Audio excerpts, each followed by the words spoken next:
તો દક્ષિણ ગુજરાતમાં હવામાન વિભાગ દ્વારા વરસાદની આગાહી કરવામાં આવતા જ ડાંગર પકાવતા ખેડૂતો ભારે મુશ્કેલીમાં મુકાયા છે।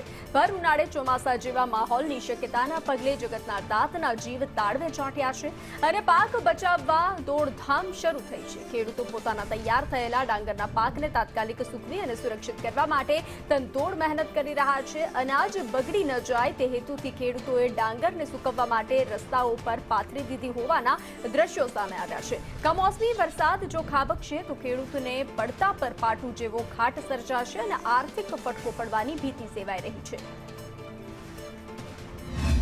સરકારના વેધર વિભાગ તરફથી હવામાન ખાતા તરફથી 22, 23, 24 ની માવઠું થવાની આગાહી કરવામાં આવી છે। એટલે દરેક ખેડૂત મિત્રોને અપીલ કરવાની કે જ્યાં પણ પોતાની જણસ હોય, પોતાનો પાક રાખવામાં આવેલો હોય એની પર એને સુરક્ષિત જગ્યાએ ખસેડી લેવો અને સાથે સાથે એને વોટરપ્રૂફ તાટપત્રીથી ઢાંકી લેવા એક સંસ્થાના પ્રમુખ તરીકે સર્વે ખેડૂત મિત્રોને અપીલ કરું છું। રાજ્યભરમાં માવઠાની આગાહી કરવામાં આવી છે ત્યારે દક્ષિણ ગુજરાતમાં પણ માવઠું પડશે તેવી આશંકા વ્યક્ત કરવામાં આવી છે। ત્યારે ખેડૂતોએ પોતાનો પાક સાચવી રાખવાની અપીલ કરવામાં આવી છે। જોઈ શકાય છે કે સુરતમાં દક્ષિણ ગુજરાતમાં ખાસ કરીને ડાંગર પકાવતા ખેડૂતો છે પોતાની જનસ છે તે રસ્તા પર પાથરી છે। ત્યારે ક્યાંક ને ક્યાંક જે ખેડૂત આગેવાનો છે તેમને કહ્યું છે કે આ પાક છે તે પોતાનો પાકની ઉપર ઢાંકેલું રાખે, કારણ કે 3 દિવસ સતત જે વરસાદની આગાહી કરવામાં આવી છે, માવઠાની આગાહી કરવામાં આવી છે। દર વર્ષે આ પ્રમાણે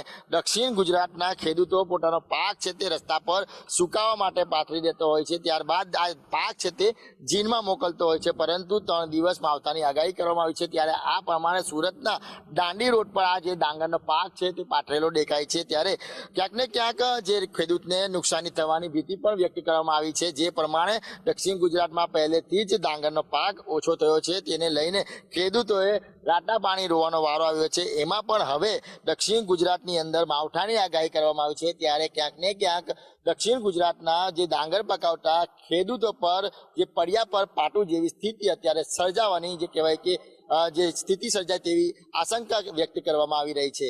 કેમેરા પર્સન